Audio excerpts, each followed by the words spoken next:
All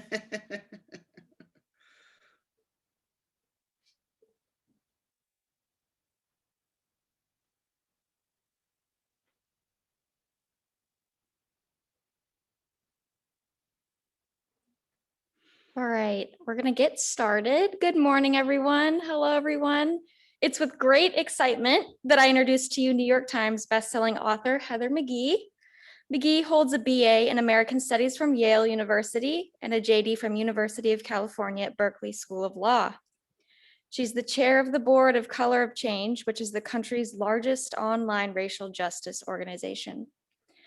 McGhee serves on multiple boards of trustees, including Rockefeller Brothers Fund and Demos.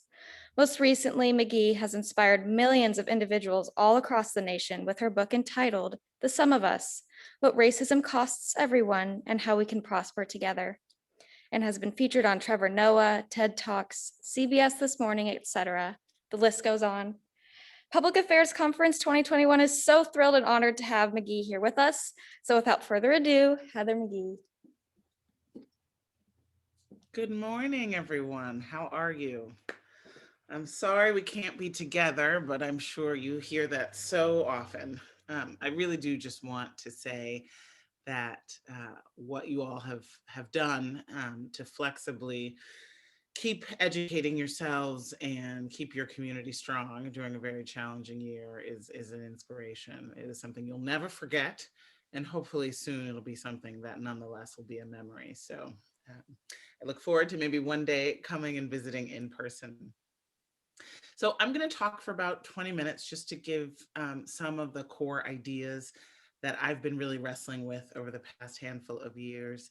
And then we're going to have a moderated conversation with one of your amazing students. And then we're going to open it up for questions for the last 20 minutes of the hour.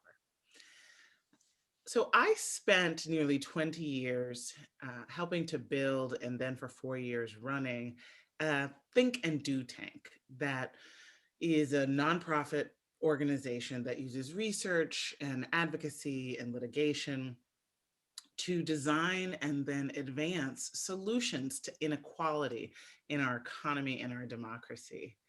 And I saw my role as trying to get the right information to decision makers so that they could make better economic policy decisions about the issues that were so pressing of the day, whether it was the fact that we have poverty wages for millions of workers, and in fact, nearly half of adult workers before the pandemic was paid too little to meet their basic needs, or the fact that 1% of the population owned as much as the entire middle class in terms of net worth. Whether it was the fact that we as an advanced nation are alone among peer economies in not being willing to provide universal health care, any guarantee of any kind of time off, paid family leave, paid sick days, vacation days, or having a really robust system of childcare or public health.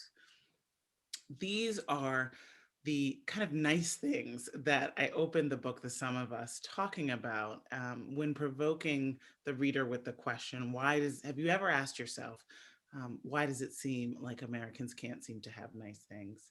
And I'm really not talking about, gadgets. I'm talking about the kinds of nice things that are the signs of what a high functioning society can do for its people, including well-funded public schools in every neighborhood and a reliable modern infrastructure.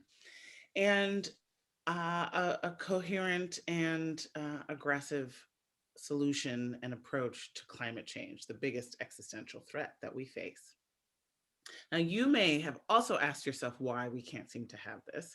And as I said, for nearly 20 years, I brought research to the problem. The idea was my colleagues and I would illuminate the problem through sound research, offer up a set of policy options, and hope that the people in charge would make better decisions. And as that kept not happening, often we made some progress, but it was often one step forward and two steps back.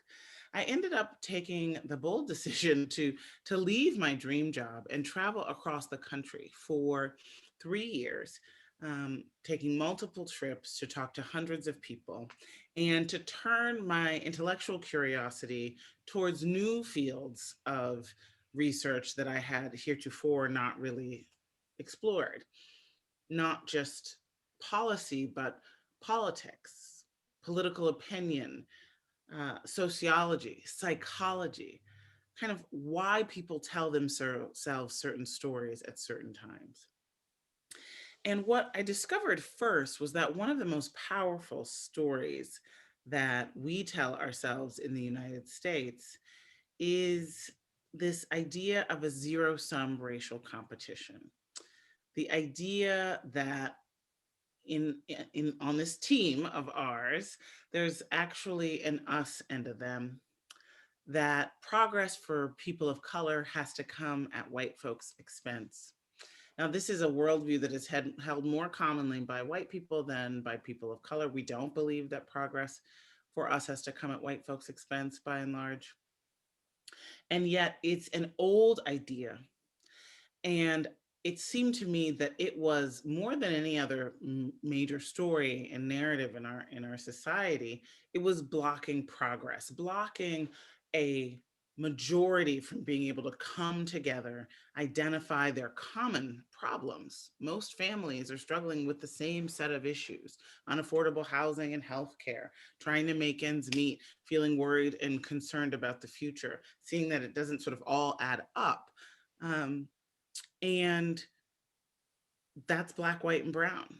And yet there was this zero sum worldview, making it harder for many people to see the collective in terms of problems, and therefore to have any kind of building any kind of power for collective solutions. So, one of the first places I visited on this journey was Montgomery, Alabama. I ended up going there twice, in 2017 and 2020 as well. And I went there to walk the grounds of Oak Park, which is a beautiful park in the center of the city, where there used to be one of nearly 2,000 that we had in the country, grand resort style public swimming pools that could hold thousands of swimmers at a time. They were part of a building boom of public amenities in the 1930s and 40s that was really part of a grander, larger government ethos that said that our leaders have a responsibility to ensure a higher and higher standard of living for our people. It was part of the New Deal, born out of the in the wake of the Gilded Age and in after the crucible of the Great Depression, where there was a sense that we could do big things together in order to make sure that our people had a decent standard of living. And that was marked by public investments, public protections, public safeguards, and standards. There was a sense from the New Deal's housing programs that massively invested in building new apartments and housing across the country, and subsidized it, and then helped make a mortgage market affordable and secure for tens of millions of people who never thought they would own a home on a working class salary to be able to do so. There was the labor floors, there was the labor floor and the wage regulations that helped create an expectation of a decent job and working conditions. Through to the mid 1940s, there was also, of course, with the New Deal, Social Security. And then through to the mid 1940s, you had the GI Bill and the massive investment in our publicly funded state college system. And the GI Bill gave benefits to returning veterans that included big subsidies for housing, for them to own their own homes, and free grants for college. And these public pools, like the one that I was going to find signs of in Oak Park in Montgomery, Alabama, were in many ways just kind of a little symbol of that general ethos, that idea that government has a role in making sure that people have a decent and, in fact, great quality of life. But the pools like virtually everything I just listed in terms of public protections and safeguards and investments during the New Deal in the 1940s and 50s, was for whites only, either explicitly in the sense that the New Deal created massive, as I said, housing subsidies and incentives and backstops for the private mortgage market, and explicitly said that Blacks could not be eligible for those programs, so that generations missed out on the subsidization of housing, through to the New Deal's labor protections, which offered new standards for various sectors, but carved out the two sectors that were most occupied by Black workers in a concession to get Southern Congress members on board with the legislation. And that was domestic work and agricultural work, through to the GI Bill, which was race neutral on its face, but because it subsidized people to go through the already segregated housing market and the segregated higher education sector, very few eligible Black GIs were able to really benefit from them. So these public pools were likewise segregated often throughout the country, either by local ordinance or because of custom that was often sort of enforced by intimidation at the pool's edge. But in the late 1950s and early 1960s, Black families began to advocate, saying, well, those are our tax dollars that are funding those public pools. We think that our kids should get to swim too. In 1958, late 1958, Montgomery, Alabama faced a threat of court action and took a bold move that nonetheless would be replicated across the country, and not just in the so-called Jim Crow segregated South, but all over the country. Instead of integrating the pool by court because of the court order, Montgomery, Alabama opted to drain its public pool rather than let Black families swim. So not only did it drain the public pool, literally drained out the water, backed up truckloads of dirt and dumped it in, seeded it over with grass. They also closed down the entire Parks and Recreation Department of the city of Montgomery. They sold off the animals in the zoo. And they did it because they had these beliefs about the inherent value of people based on skin color, and also a sense of possession and a desire to exclude people they did not see as good, saw as unclean, as not hardworking, lazy. Something's obviously wrong with them, or else our government would not have told us to segregate for generations.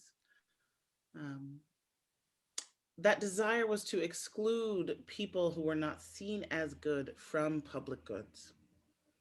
But of course, what was another impact of closing down the parks and pool in Montgomery, Alabama? They kept the Montgomery Parks and Recreation Department closed for a decade to avoid racial integration. So what did that mean? That meant that white families in the town lost out something as well. It meant that upper middle class families could maybe build a backyard pool in order to swim, that you could join a membership only private swim club, because the sense was if it was private, you could make the rules about who could belong and could therefore segregate. And those kinds of membership only private pools really saw a boom after the era of pool integration, as did backyard swimming pools as sort of a new feature of a suburban home. So what once was a public good then became a private amenity and a private luxury, meaning that any families without means, whether they were Black or white, couldn't participate. Now, obviously, swimming is not the most important act in our economy. And yet, for me, the drained public pool is a fitting metaphor for how it is that our economy went from in the 1930s, 40s, and 50s being shaped kind of like a football, fatter in the middle, with a stronger, wider middle class and narrower bands of the very rich or the very poor, to being shaped more like a bow tie in the 1970s, 80s, and through to the past 30 years, where you have a narrower middle class and bulging ends of very high income and very low income households.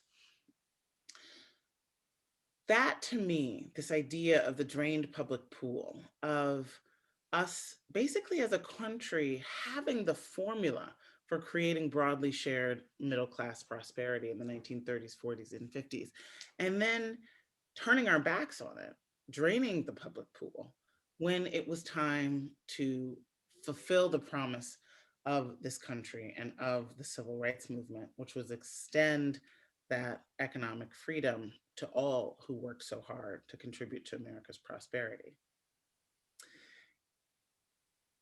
The other thing that I want to share with you, however, is that over the course of a journey that I took for 3 years, as much as I went truly into some of the most difficult pieces of our racial history in this country, and wanted to face them head on and communicate them in the book to audiences who, Black, white, or brown, very often were not familiar with our very recent history about how racism has held the pen for so long as we've written so many of the economic policies in this country.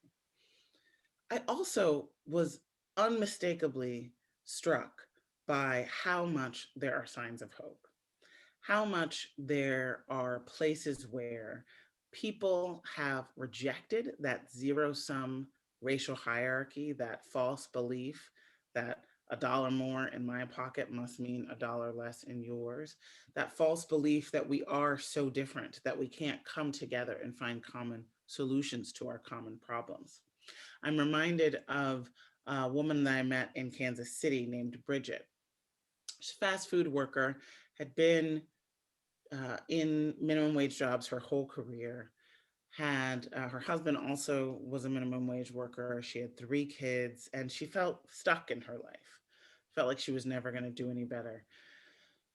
At Wendy's one day, a coworker came and asked her to go to an organizing meeting, and she said, "Well, what's it about?" And the coworker said, "Well, we're going to start saying we should have $15 an hour. We're going to fight for it. $15 in a union." And Bridget said, "No way. There's no way they're ever going to give somebody like me $15 an hour." And yet she went to the first meeting anyway. And there she saw a Latina woman stand up and tell her story of having 3 kids in a 2-bedroom apartment with bad plumbing, feeling trapped and like her life was going nowhere. Bridget told me, "I saw myself in her." Now, Bridget had grown up believing the zero sum story. As she told me, she heard these messages from her family about how immigrants were coming here and stealing jobs and not paying taxes, about how Black people were committing crime and cheating, um, cheating for government payments, I think was what she said. And she had all of these stereotypes. And yet she said by organizing together with coworkers, Black, white, and brown, she discovered, as she told me, "I used to believe the us versus them, but now I know as long as but in order for us to come up," she told me, "they have to come up too." And she said, "As long as we're divided, we're conquered." She went on to become one of the leaders of the fight for $15 and a union. I found this phenomenon that I saw with these workers of all backgrounds coming together to try to improve their lives, to use strength in numbers, to move governments to do the right thing, to make demands on private sector employers, and saw them winning at campaigns across the country. Um, Across the retail sector, private companies raised their wages to $15, and cities and states followed suit as well. And I began to call that phenomenon the solidarity dividend, the idea of the gains that we can unlock by coming together across lines of race. You know, despite what I was certainly taught in the kind of dominant narrative of the era when I was growing up, it's not actually true that we are in it on our own. In fact, the most important things in life I can't do by myself. I can't solve climate change and reduce greenhouse gases by myself, no matter how much I conserve, reduce, reuse, and recycle. That takes collective action. I can't fund the schools in my neighborhood better for all of our children. That takes collective action. I can't ensure a responsive government that is free of corruption and uses sound evidence to tackle the big challenges we face on my own with one vote. That takes collective action. And so my book, The Sum of Us, though it really has an unvarnished telling of this country's toughest racial challenges and problems in history, it is ultimately a hopeful story. It's the idea that there is a magnificent human capacity within all of us that only through coming together can we truly unlock. Only when we question the negative stereotypes that we've been taught about other people and recognize that basically, given the same set of conditions and circumstances, we all pretty much want the same things and face the same challenges. That there is something of a spark of humanity in each of us that taken together can become a fire that can change the world. I want to invite you all to think about that spark. Think about the stories you're willing to let go of. Think about the people you're willing to join with, who may not be the kind of people that you grew up with, but who are certainly going to be your fellow fighters to create the world that we all deserve. Thank you.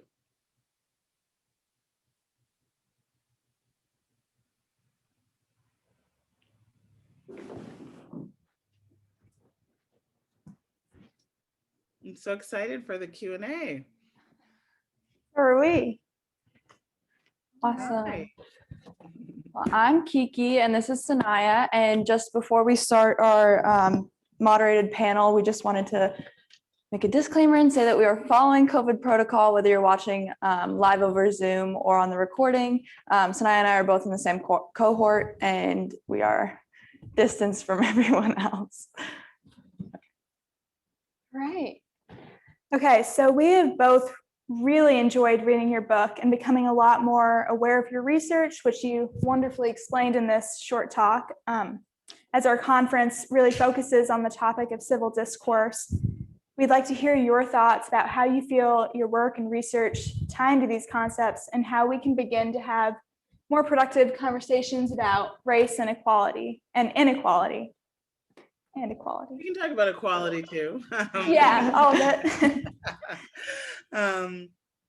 And in fact, you know, I think there's a certain level of level setting that we have to get, right? We have to understand the basic facts of where we are, how unequal we are, how we got here, how much of it was really about public decisions that were created with whether it's business practices or regulations and laws.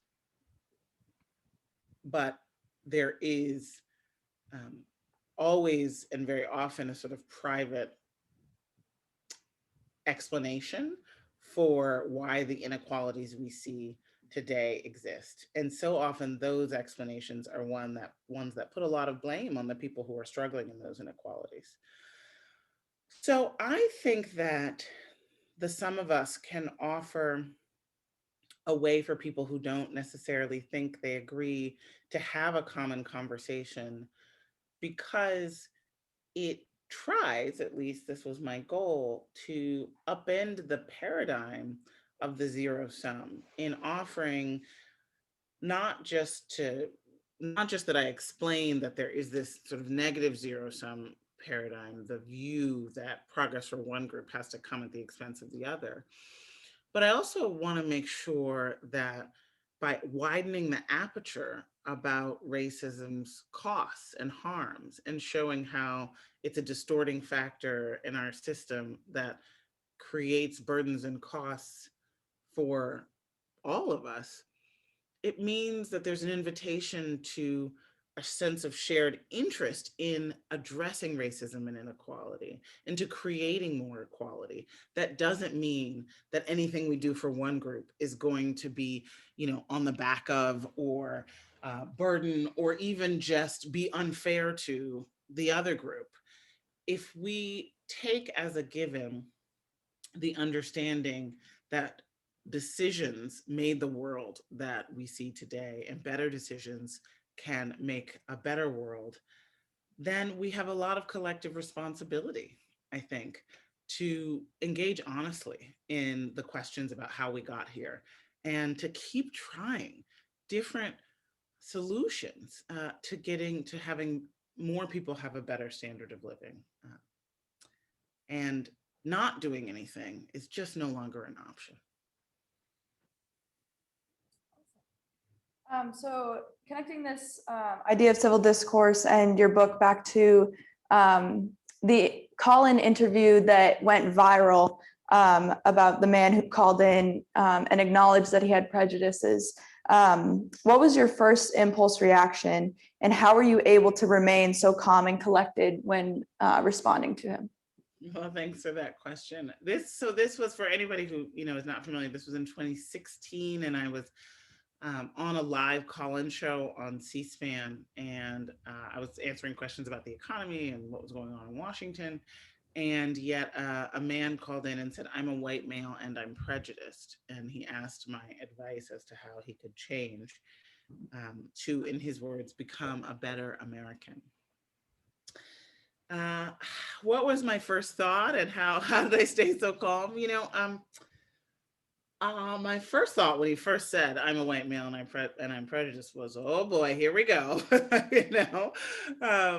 Because there had been a real reputation, particularly at that time in the Obama era, of cranky people calling in and going on racist rants on C-SPAN. This was actually like a phenomenon. So I kind of had prepared myself for some caller who was going to say crazy things. But there was something in his voice and in just the fact that he was willing to acknowledge his prejudice that sort of opened up my heart a little bit. And I just wanted to listen, truly. Some of the things that he said were offensive to me, in the sense that he was talking about, that Black men are, all doing crime and drugs. And, so he was sort of offering up these stereotypes that, as someone, who sees Black men as so many other things than what we see on the sensationalistic crime news, and what Gary had seen, was definitely offensive. It wasn't easy for me to hear that. And yet, he was somebody asking for my help. And I believe that we should help one another. And I also then, and this feeling and sort of insight was really deepened by getting to know Gary over the years, as I have.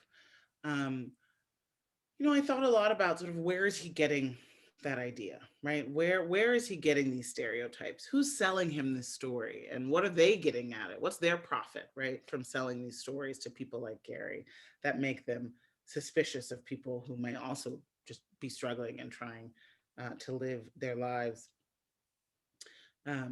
And so really, in many ways, it was a feeling of empathy. And I believe strongly in the power of empathy. I think it is one of our most precious human gifts. And empathy is what racism cuts off.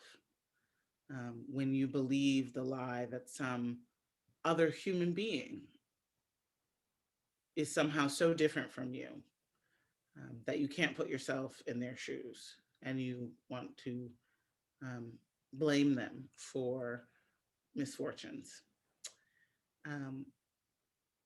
And so I wanted to practice empathy in that moment, and have, over the course of the years now that I've known Gary, I also wanted to practice empathy a lot in the writing of the book, and I hope that comes through. And I want to invite you all as students to think about what it takes, just sort of exercising the muscle of empathy in your lives. It's not always comfortable, right? And there are points in the book when I try to actually empathize with very racist white people, with the people who would drain a public pool. What did they believe about, my ancestors, my parents, my mom, who was, 10 when this Montgomery, Alabama, um, and other towns drained their pools, right? She was one of those Black kids who was not allowed to swim. What did they believe about her? Who told them that? What interest did it serve for them, for people to sort of communicate that story? What did they all lose? So those are the kinds of questions that I really want to invite you all to exercise that muscle of really doing that as you absorb the stories in our media and as you walk through life and as you work with coworkers and work on teams and all of that. Wonderful. Okay, so I guess you already started to answer my next question, which is great. So where did you learn to have civil discourse and learn to have these kinds of conversations? And what specific skills would you say are essential, I mean, empathy included, when having these conversations? The where did you learn is a really good question that I don't know that I can sort of put a finger on. I think in many ways, it probably had something to do with my exposure to very diverse learning settings. I grew up in a very Black neighborhood, but then began to go to more integrated schools and got to know people at a pretty young age who were from Hong Kong and, white folks. And there's a big Filipino community in my neighborhood in Chicago, or near my neighborhood in Chicago. And, it just, I think that was really important for me to develop relationships with people across lines of race that, where I connected with them on a million different things, our love of food and sports and, the books we were reading and the games we were into and all of that. And so therefore felt like we had so much in common. And yet I also got exposed to and became curious about the things that made us slightly different and the different cultures. And that just always was, I was lucky to have that, to be exposed to that, because so many young people have such segregated neighborhoods and educations. The most segregated are white people, in fact. So that was maybe where it came from. And then in terms of the skills, in addition to the empathy, I think it's often quite useful to remember to talk about the world we want to see. Because often that world, a world free of hunger or want, a world where we rise to the occasion of our biggest challenges and meet them head on, where we transform our economy into one that is not counterproductive with human and animal life on the planet, is often where you can connect with people who might disagree on the analysis about what is causing the problems or how we can get there. But so often we get stuck disagreeing on the analysis and the solutions, and we forget to call people to a vision of what the world we want. How often do we talk about the world we want? I think that can be helpful to creating more civic discourse and civil discourse, both. More civic discourse. So we saw from your TED Talk and your book that racism clearly has an effect on the economy, whether in your example of the pool, a public good basically being withheld from a community on all ends, or the instance in Maine you talked about where they turned away from the racist ideals and joined together instead to better unite a community. I'm interested, from your expert opinion, what were or are the effects of the Black Lives Matter movement and the protests alike on the American economy, on an international level, and how these impact public civil discourse, good or bad, and how that's just changed? Well, Well, that's not a small question. Right, it's a really great question. So, it's we're just learning in terms of, real empirical studies. People have just been in the field over the past number of years trying to make some of those connections and figure out some of those impacts. One thing that was just released was a study showing that in I think from 2014 to 2016, if I'm not mistaken. I just read this yesterday, so that's why I can remember any of the dates. From 2014 to 2016, I believe, was the time period. Or maybe it was 2014 to 2018, but it was not including this past year.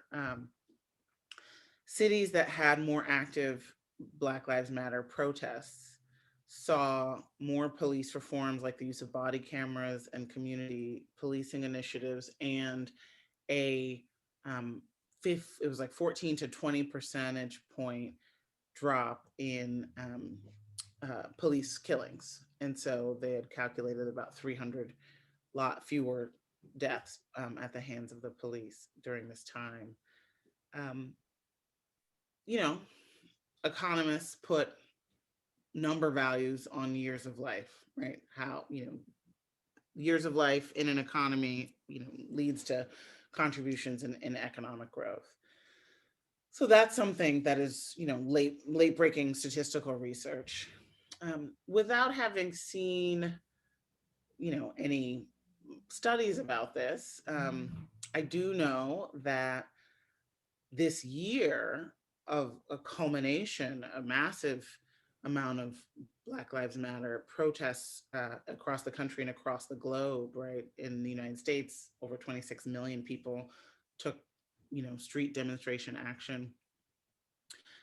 Over 90% of the Black Lives Matter protests were in majority white counties all over the country, and 93% of them, according to the most sort of comprehensive study, were completely peaceful, no property damage, no conflict, no clashes with the police. We also did see an increase in voter registration from before the protests to after, particularly among youth, which helped obviously to lead to the largest turnout election in modern history. And on the number one issue by exit polls, the Edison exit polls in November, was racial justice that people were voting about. So, and then indirectly, the outcome of the election led to, a massive set of economic policies that were a shift from the previous administration and the previous Congress. And so that's how I would sort of draw the line as a researcher to think about, okay, what are the impacts of the protests? How can we see how it changed policing, changed how the movement has changed policing, has increased civic engagement, has shifted the prioritization of issues for many Americans, and has led to or contributed to possibly different political outcomes that have, pretty vastly divergent economic policies. I think about the American Rescue Plan, which is the COVID relief bill that was passed a month ago, as well as the American Jobs Plan that the administration has proposed, as really in many ways massive refilling of the public pool of goods for everyone. The American Rescue Plan, even though it's only temporary for 1 year, it could be made permanent. This part of it, the child tax credit, is going to start giving checks for $300 for each child that you have, each child in your family per month, massively making a dent in childhood poverty, right? We have one of the highest childhood poverty rates in the advanced economy world.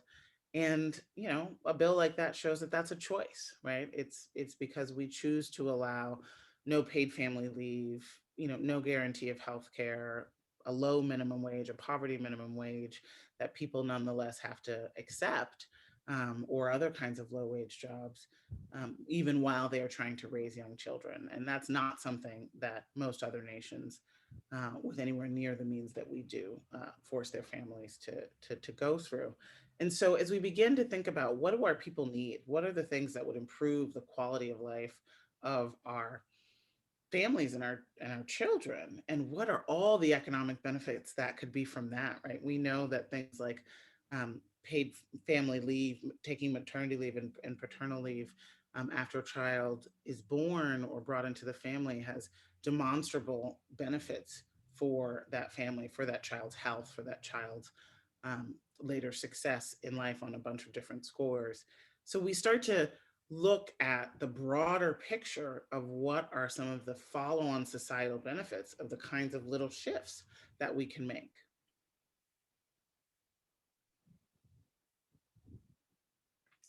Great. All right, so the next question also kind of goes off the Black Lives Matter movement. So last summer, there was kind of a huge uproar and a lot of activity on social media. And it was very easy for people to attack those with opposing views and shut them down completely without even hearing them out. In fact, I know multiple people that have just blocked former friends on social media merely because they had different views or opposing sides, or were on opposing sides of the political spectrum. And this is coming from both sides. So what is your response to this? And do you think that's productive or not? And what would be the most appropriate response and why? You know, I think this is a good question. It's something that people are dealing with all over the country, all ages, all walks of life, for sure. Um, you know, this the past 4 years were a really difficult time for our nation. Um, you know, we'll never really, I think, totally be able to, not for a long time, really understand how harmful it was to our civil discourse, to our ability to be a democracy with differing points of views, to have the leader of our country take such sport in um, putting down people, whether it was a reporter with disabilities or immigrants or whomever, right? The sort of like the mean guy in the locker room was the president. And whatever you might think about his virtues or his message that might have resonated with you, that coarsening of our sense of um, what's fair and good to do, what's good behavior, what's the golden rule, right? That sort of just simple. How do you be in the world? What do you say? Who do you? Um, what's your sense of fair play? What's right and what's wrong? I think was very difficult because it meant that many people in the president's party had to kind of excuse it in order to not be, you know, disloyal. So things that they would never do, they nonetheless had to excuse. And then it meant that many people who opposed him saw all of his supporters at that way, right? And so it was just a very difficult time to feel like we were all in this together. The coarsening of the sense of us versus them became more like a, you know, more like a rival sports team or something, as opposed to feeling like we were really all on the same team, which we are in this country, supposed to be. And if we don't, you know, we will be defeated, right? We will definitely be defeated if we don't, you know, play as if we were on the same team. So I think that was a very difficult period. And, you know, for many of you who are students, that was your whole, you know, kind of very significant part of your near adult life was, you know, with that context. So I say all of that to say that it's not always going to feel this way. It didn't always feel this way. I have many conservative friends. I'm a progressive person. I have many conservative friends. I'm a Black woman. I have many friends of lots of different backgrounds. And it was easier to talk even about tough issues before. And I hope it will be easier again. We've got to stop taking sport at in kind of scoring points against one another. We are all on the same team. Thank you. Thank you. And I'm super grateful that you brought up that point of empathy earlier on, because so many of our speakers this conference have brought that up. And I think that discussing that with racism in context of the economy as well as civil discourse definitely has a huge impact with empathy. So thank you so much for your time, and we've thoroughly enjoyed this whole discussion. And now we can open it up to questions from the audience, whether on Zoom, if you put them in the Q&A, like I see them coming in, we'll ask them here in person. And if you have any questions in person, you can come up to the mic. Great. Thank you so Look much. forward to it. Thank you. Great. Thanks to both of you for those beautiful questions and for reading the book. Yeah, it was great. Still always a thrill to me as a first-time author that anybody's read it. So it's all right. So there are some questions in the chat, and are there folks who've Yes, we have people in person who will ask the questions from the chat. Beautiful. And we have our first question here. First of all, I'd like to thank you for your wonderful insights, and I'd like to thank the PAC committee for bringing these very powerful and important insights to our campus. Thank you. I teach economics, and I'm very careful to provide the point of view that says we should have a wealth tax that redistributes income to the poor. Okay. At the same time, I feel that as a professor, I need to provide the counter argument, conservative argument. Mhm. And in particular, Milton Friedman had argued that income inequality was the result of differences in the value of the marginal product of labor of different people. Mhm. And he argued that irrespective of race or racism, Mhm. that humankind was a distribution of productivity, Mhm. and that a free market with all the benefits of fair and optimal allocation of resources rewarded different marginal products differently, and that was the fundamental basis of inequality. Mhm. And I'd like to hear how you might answer Professor Friedman. Yeah. Thank you. Thank you for your teaching.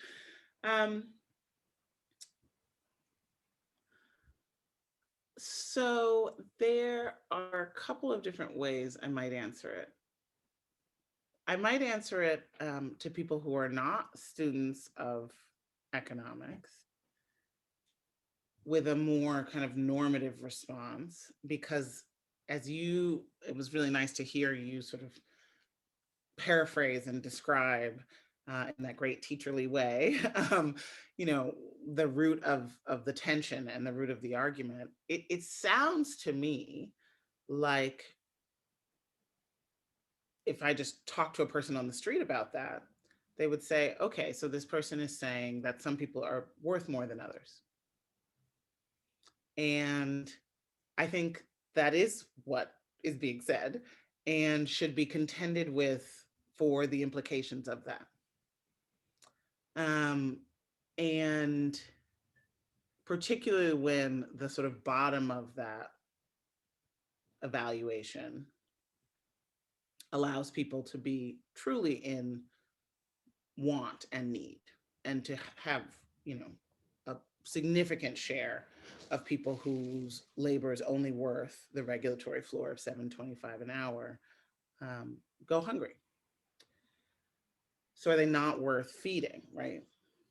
These are the kinds of conversations that I think, like on a gut level and on a real world level, are the implications of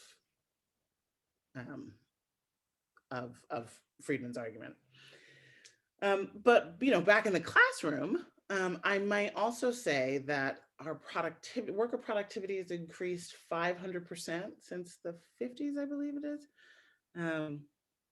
And so theoretically, right, we should be working a fifth of the time for the same value. And of course, it's not. That's not what's happening. And so, all that I learned in economics really ignored power.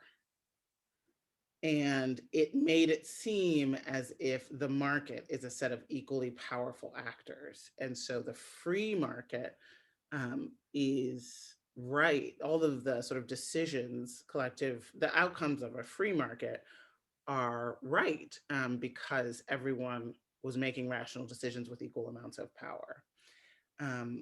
But of course, that's not true in the real world. And so I think I would invite a conversation about how we justify, a CEO to average worker gap in the 1950s of, being in the 30s to 1, and now it being over 300 to 1, adjusted for inflation, right? So they're just inviting a conversation that has more rigor about power and about the rules that are set for any marketplace, and the way in which we have to contend with the hierarchy of human value that was created in this country to justify the original economic model of this society not very long ago. And how many of the great people who are like Milton Friedman were products of that hierarchy of human value in society.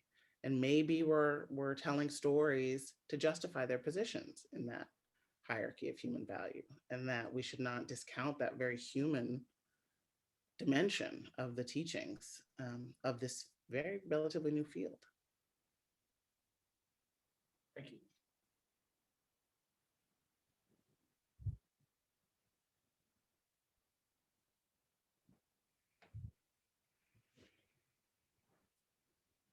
Hi, I'm slightly off camera, but I'm sure it'll turn in a bit. We have another question from someone online. Says some of what I've read about racist real estate practices in our history indicate that leaders were not only racist, but also convinced that people who differed from each other couldn't live near each other without being violent towards one another. Have you found any of that same viewpoint of fear that different people can't coexist peacefully and thus should be segregated for the public good?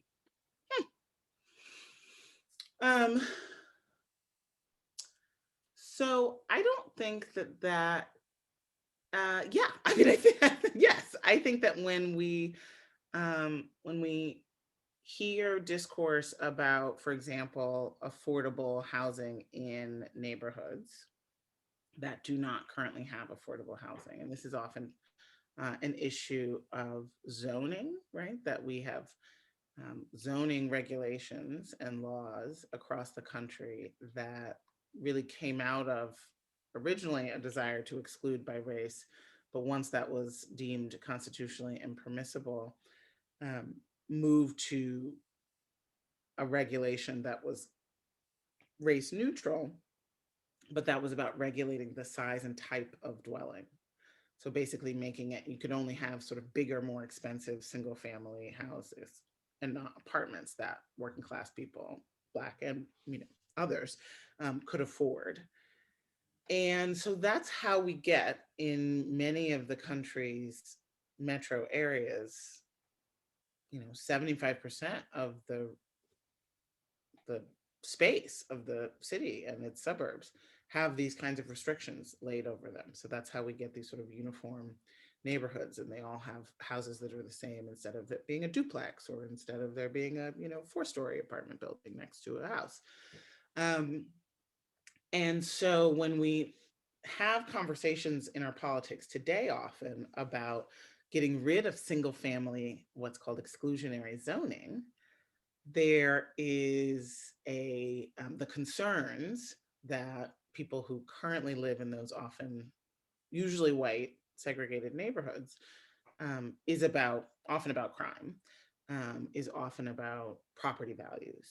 And so that's not explicitly saying just because they have lower incomes than we do, just because they're paid less than we are, or just because they own less than we do, or just because they're brown or black or immigrant, we can't live near each other. But that's the effect, right? That's what ends up happening when those kinds of reforms are rejected, and when the proposal to put a subsidized housing development in a neighborhood is fought back against.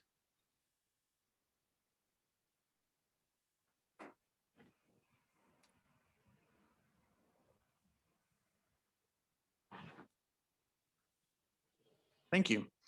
Our next one is, can you comment please on how you see first the Cold War economy and now the globalized economy connecting to our internal economic inequality?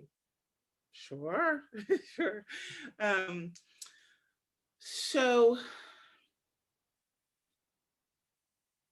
I mean, gosh, there's so many. I have like 4 minutes left in the hour. There's so many ways to take it. Let me minimize the question just to be able to answer it at all fulfillingly in the little time that we have left. So let me just answer it. Let me sort of reformulate it in a way that is about, maybe the idea that we were able to have such a broad middle class and such a dense manufacturing base and such a, high return on a day's work for the average worker, such a close tracking of wages and productivity growth during that sort of era of shared prosperity in really the beginning of the Cold War. Most of the Cold War, actually, well, it's about half and half. Anyway, that might explain that the relative globalization since then might explain the inequalities in the distribution of income and wealth. I would say that globalization and its running buddy, automation and technological change, are definitely two of multiple factors that help to contribute to the inequality we see in our economy today. And yet, the briefest way to counter the sort of fatalism around how globalization was ordered, what are the rules and norms and practices of globalization, what are the power differentials in globalization. Same with automation and technological change, in terms of how technology concentrates wealth and power and opportunity, is to say that is to do a cross-national comparison, right? Other countries have responded to globalization and technological change without loosening, without having a massive decline in collective bargaining, and without having the kinds of anti-collective bargaining practices that have become standard in the United States. See the way Amazon, mostly legally, although I think some labor law violations will be found, was able to make it harder for workers to organize. So it's really the fundamental answer to many of the questions about the economy is another question about the rules, right? What are the rules? Because even if there are not specific laws on a particular economic practice, like as cut and dried as the minimum wage, there are also rules and norms and practices that distribute wealth. The small regulatory rule change that allowed for stock buybacks, for companies to buy back their own stock and use profits for that instead of investing in other parts of the company, basically inflating their stock price, which helps executives and investors rather than paying workers more with the rising productivity of their workers, for example. So always continuing to ask, what are the rules that allowed this market outcome that we are seeing? I think is a really good rule of thumb for how to think about all of the different information you're going to receive as you go through college and as you go through the world. Ask why, as I definitely did when I was growing up, probably far too much for my parents' taste, and ask sort of what are the rules behind this, written and unwritten, that might make this outcome that I'm seeing right now. Um, I think it's a good way to keep being curious and to keep looking further and further upstream to the more structural causes for what we see around us every day. Okay, thank you so much for that. So this is the end of our question and answer time. Coming up next will be a 30-minute meet and greet with Heather. So those online, you can raise your hands, I believe, and we can keep you on and you can talk to her and meet her.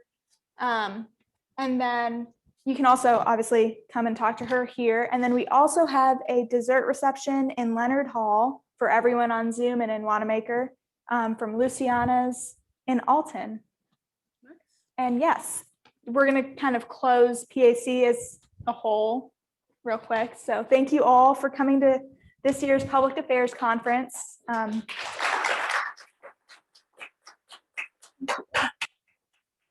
We've you. really enjoyed the conversations and the talks, and see you all next year. All Also, if you both did haven't- such a wonderful job. Thank you. Thank you. If you haven't picked up your book yet, we do have copies of Heather McGee's book, The Sum of Us, What Racism Costs Everyone and How We Can Prosper Together. You're more than welcome to pick up a copy, see anybody on the board, or there are tables with books in Leonard Hall, and then also as you enter Wanamaker. So feel free to take one. Fabulous. Thank you all so much. Thank you so much. Truly. Thank you. All right, let the discussion.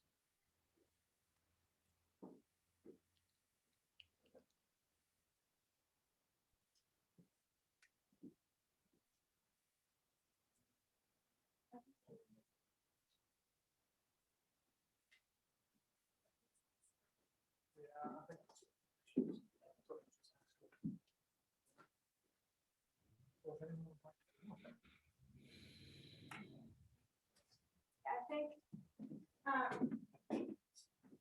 for anyone here, you can just kind of come up to the mics, I believe. Does that work best? Yeah. Yes, come up to the mics.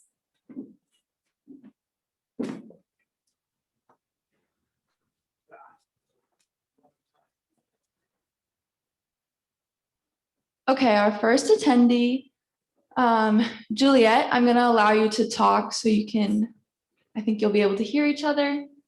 Hi, Juliet. Okay. Hi, can you hear me? Mhm. Okay, sorry, I am not able to like turn a video on. So That's this all right. This is very, very technologically, challenging, but it looks great and I hear you very well. Okay, great. Well, I just really wanted to personally thank you for everything that you shared, and I'm super excited to read your book. Oh, great. A lot of what you said was comforting to me because especially when you said like you had or have conservative friends, but it's been really hard these past few years, like for students especially, because they've literally like grown up to Yeah. be independent thinking adults, like at the time where hostility is just the norm.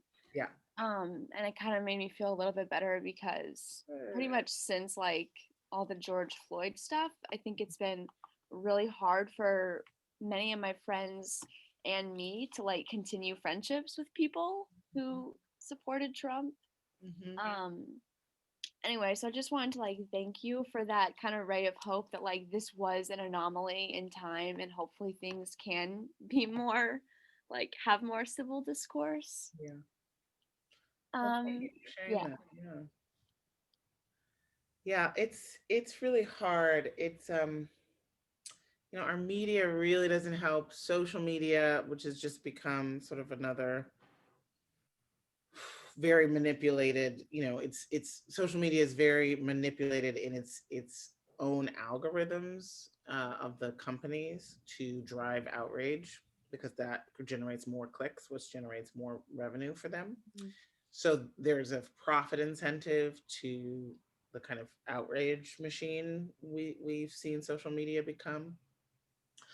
So that stinks. It's definitely not good for our democracy. And then, obviously the loss of local newspapers and the concentration of ownership in media, and then the fact that we have these, really massive propaganda outfits in our that are Yeah. not, about reporting their news. They're about driving an agenda. And that's just like, it's just really hard for citizens to make sense of anything and to not be driven into their corners. So it is challenging, but I invite you to sort of think about like almost like the supply side of what is filtering down to you as kind of more toxic discourse, and recognize that it's coming from powerful actors. It's often coming from the top, coming from super profitable corporations. Um, and we're all just sort of doing what we can, but those are the inputs. Yeah. Well, that's good to know. It's always good to, I don't know, try and find an understanding. It's just, yeah. And then like when all the climate change debate started, it was just even harder.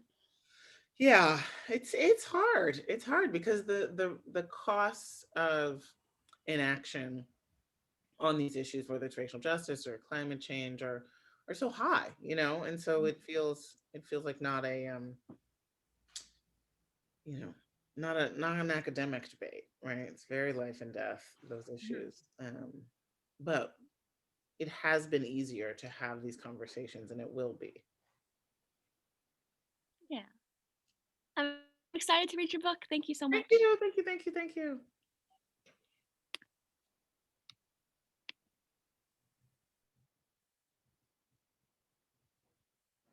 Okay, thank you, Juliet. Our next person to talk is Ureo Kike.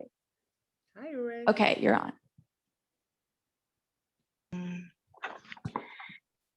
Hello, I'm trying to remove show my video, but it's not showing. Very It confident. doesn't. Hear your voice though, but I would love to Okay. hear you loud and clear.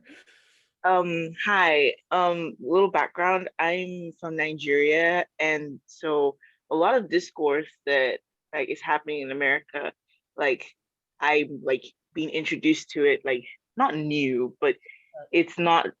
It's never been this in my face in the past, and um it's just from back at home, that there's racist people and then there's not racist people, and the goal is to make the not racist people not racist anymore. That's it. But then you come here, it's so much more complicated, and it's not race, and it's not about like it's more complicated than that basically. And I'm very grateful that you are here to talk to us, and I like the point that you made about the factors that make today, like this course today, as tense as it's been so far. But I do have I did note what you said about like how all the legislation and programs being passed now to better the quality of people's lives. And for one, I noted the legislation that gives $300 a month for each child in every family. And I know, but yeah. Yeah. I know in Germany there's a similar program, and in the UK there's so many different welfare and health, national healthcare programs. But a lot of people argue that it doesn't actually quite help alleviate people from poverty or truly better the quality of their lives.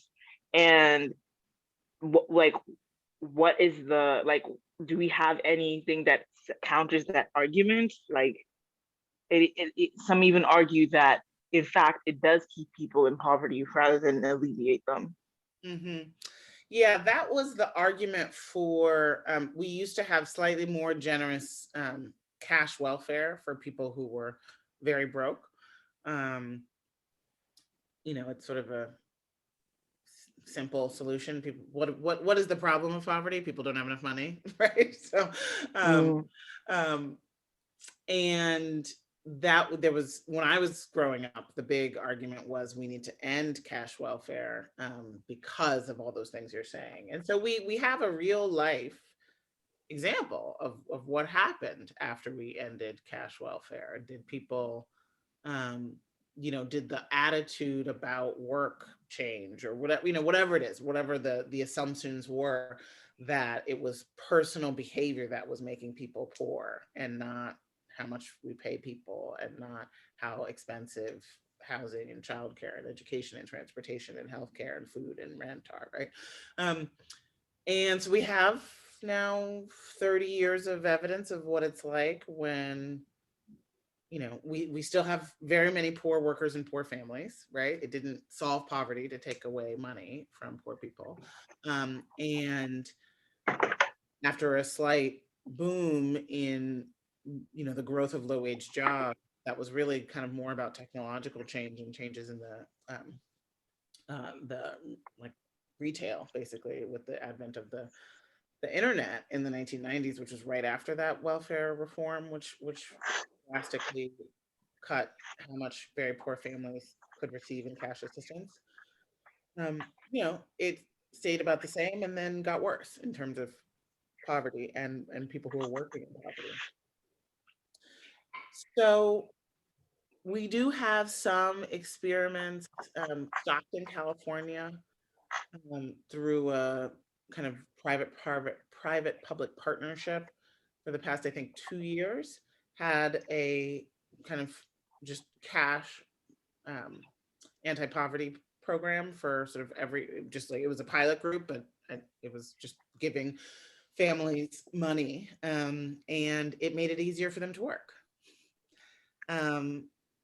Because a lot of the difficulties around keeping jobs at the low end of the income spectrum is because there's so much risk and volatility in a day's life, right? Your utilities go out, so your internet doesn't work, so your kid can't do remote schooling, so you have to stay home, so you are late for work, right? Like, there's just so much chaos that happens when you're constantly stressed about money, that actually makes it harder for people to work, right? Or they're able to spend that extra cash welfare on a,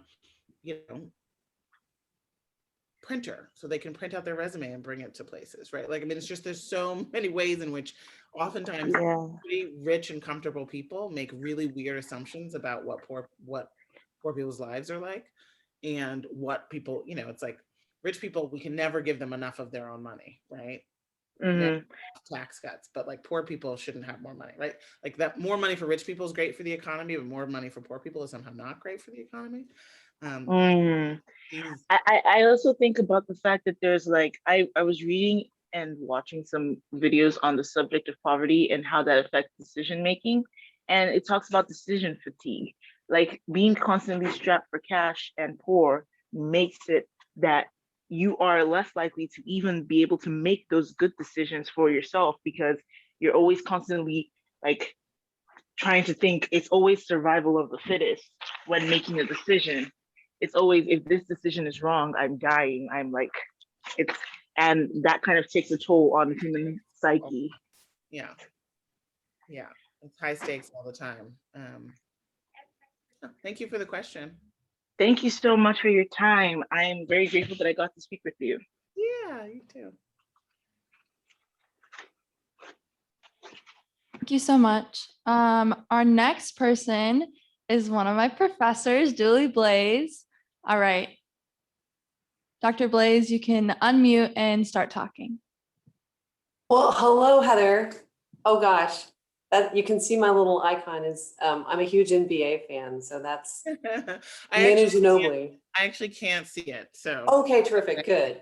That's good, because it's one of my favorite basketball players. Ginobili, that's funny. Yeah. Yes.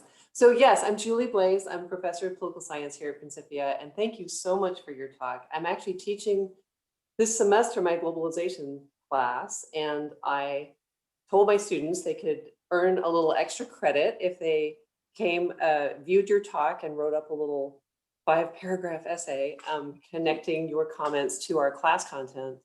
Nice. And yes, and I'm over the years, the way that I've taught the globalization class has, the first half of the semester is looking at the global historical developments, particularly post World War II. But then one day when I was just running errands in St. Louis, I recognized just the way that globalization has impacted the local level. So the second half of the course has turned into a case study of the local, and I do focus on St. Louis because this is where we are. So it's just, and what you're talking about, bringing together all of these different elements of the economics and the social, is just, I'm like very grateful that you're helping to shape this conversation. It's so important. Thank you. And I wanted to see if I could get the citation of the source that you were mentioning that linked the Black Lives Matter protests in cities that have actually then enacted police reform. Yes.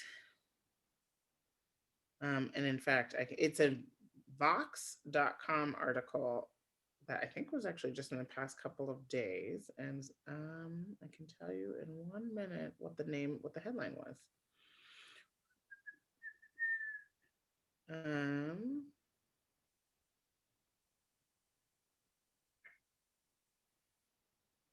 No, I thought I did. I thought I could get it right on my phone, but I can't find it without taking. Well, Kiki can certainly send you my email address, or if you sent something to Kiki, she could send it to me if and when you do find it.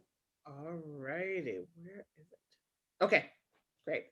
And then, so my other question for you is just, what's next for you? Where do you take this? Good question.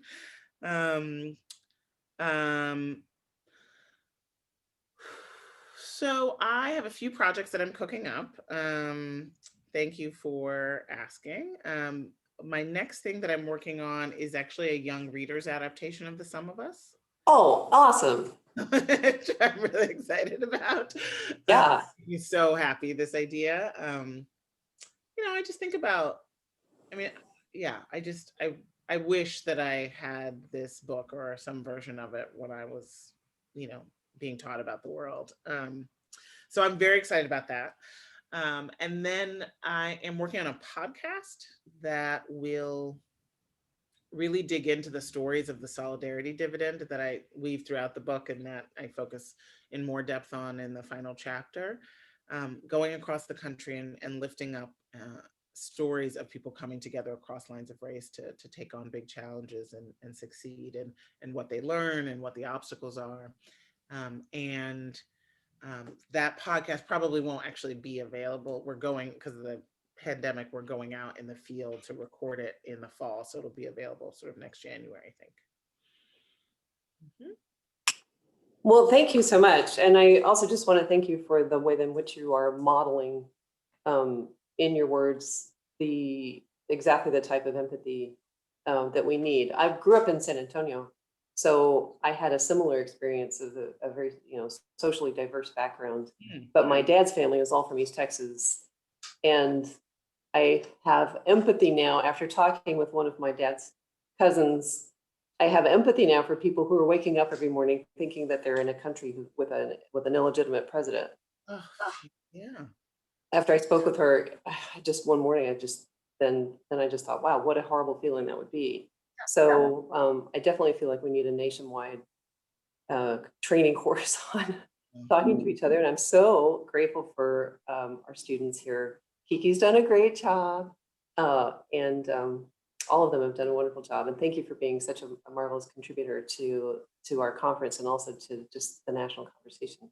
Thank you so much. Thank you. The Scientific American is the study. Killings by police declined after Black Lives Matter protests. You can Google that in Scientific American. That is wonderful research. I will look that up. Thank you so very much. Thanks for sharing.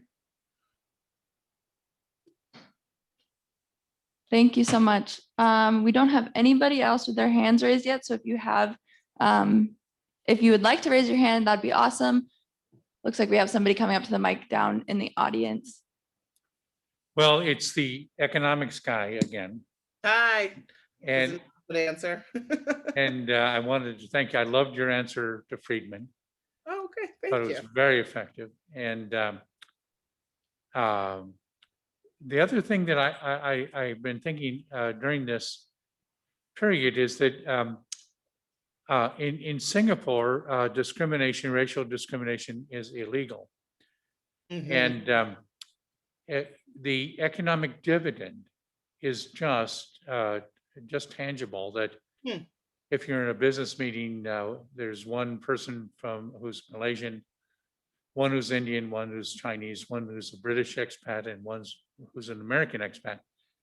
And the quality of the discussion, the creativity of the discussion is just so much better Hmm. than when only one point of view is reflected.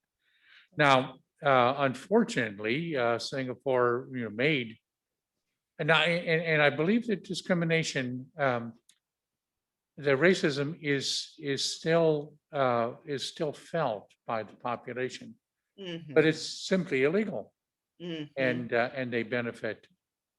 Now, one of the disadvantages is that Singapore is a dictatorship, and Right. it's so much easier for them to do the right thing Right. or the wrong thing. Right.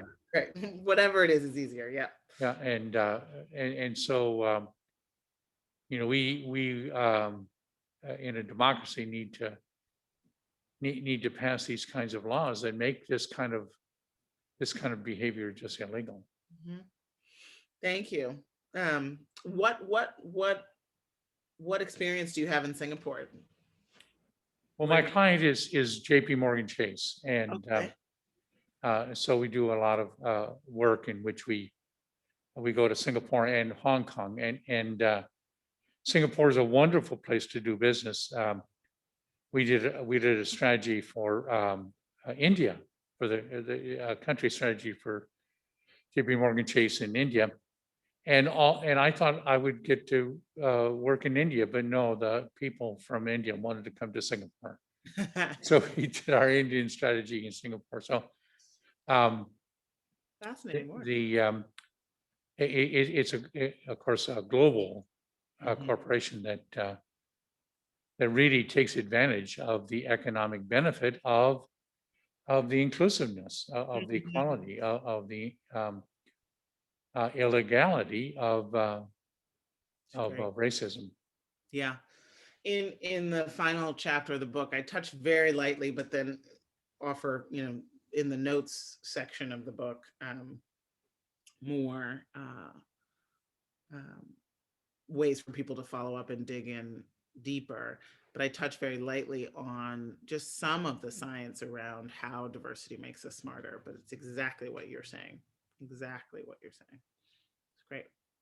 Thank you. And I'm glad you liked my answer. I was a little nervous about that.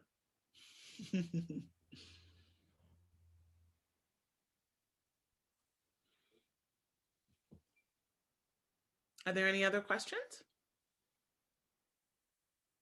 Any on the chat or anything? Oh, Sanaya's coming up to the mic. Hi, Okay. Sanaya. Hi. Okay, nice to see you from this point of view. So I actually have a question that I haven't fully formulated yet, but I mentioned a book when we kind of talked earlier called Donut Economics, which is a book that I'm reading with my professor who you just talked to. And one of the ideas she brings up is the idea that we are in such a growth mindset that kind of all we think about is growth and moving forward, moving upward, especially with things like GDP and whatnot. And she kind of pointed out that that wasn't very conducive to where we needed to be kind of as a human race. Yep. She talks about her theory of what, like an economic model of a donut, where we kind of have this safe space where we're not harming the environment, but we're providing enough for humans to survive and to thrive. And so currently we're kind of overextending both upward, so we're degrading our environment, and then we're also just not fully taking care of all the needs of the entire population. And so this growth mindset that society tends to have, she kind of explains is one of the reasons why we're failing. So what would your take be on the constant need to be growing and pushing further and constantly creating, I guess, stuff. What's the word? Stuff is the Yeah, word. stuff. Like, how do you feel that relates? And do you think that's true? Of goods and services. Yeah. Yes, there we go. Stuff. It's been a long day. No, trust me. It is totally stuff. And so actually at Demos, we had a project for a number of years called Beyond GDP, which really, dealt with this question. You end up valuing what you measure. And so we have this pretty sloppy, blunt instrument around gross domestic product that we name as our economy, right? Shorthand. And it's inaccurate. I don't think, growth is nature, right? Like, we should, I think, minimize our reliance on the kinds of natural rules that were actually just the decisions by powerful people who got the opportunity to make rules, like Milton Friedman and, like our rules of market capitalism. We should sort of make sure we remember that those were created by people. But then there's more that we should think about in terms of the rules and the wisdom of our planet and life, human life, right? So growth, I don't think, and I'm just formulating this now too in response to your just formulating question. Yeah. I don't think we should say, and I get the argument against growth as measured in GDP, which is just growth and stuff, really. Yeah. I don't think growth is the problem.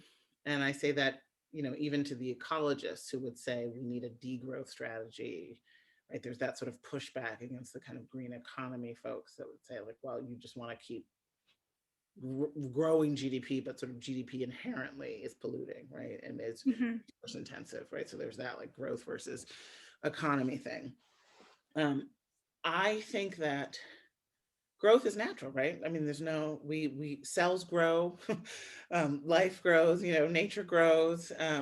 And so, but we need more growth in measures of well-being, right? We need more growth in human education. We need more growth in democratic institutions. We need more growth in, lots of, in all kinds of measures of well-being for our children and families, particularly outside of their market value and outside of their productivity in terms of how much stuff they can produce. Or how much money they can produce for shareholders. So yeah, I guess that would be my answer. Yeah. So just like a redistribution, almost like a refocus. Yeah, refocus. I think redistribution, it's more like planting more seeds, right? Okay. I think when sometimes the connotation of redistribution is like, okay, what the current distribution is the natural and just one, and we're going to sort of come in as a big hand and move things around. Yeah. And that's a lie too, right? Yeah, The exactly. current distribution, if you ask that question that I prompted, which is what are the rules that allowed for this distribution, is totally skewed. And if you change a dial this way and eliminate stock buybacks, for example, where will that money flow, right? We did a study at Demos that showed that if for less than the money Walmart had spent in the previous couple of years buying back its own stock, it could have met the workers' demand for at that point, it was a $12.25 minimum wage, right? So yeah. Thank you so much. Thank you. Thank you for organizing and being part of the lovely panel discussion as well. Yes, we're so grateful to have had you here. And I'm pretty sure that's the end of the time. So we'll let you go. Be well and be safe. Thank you very You much for too. having me. Just one last comment from somebody who had to jump off a little bit ago. She was an economics major here. Her name's Lorraine. She graduated a couple of years ago, and she just wanted to say that she's a huge fan and she loved the talk, and she hopes you have a long and beautiful writing career. So she loved it. But thank you so much. Thank you. All right. Thank you so much. Take care, everyone. Thank you.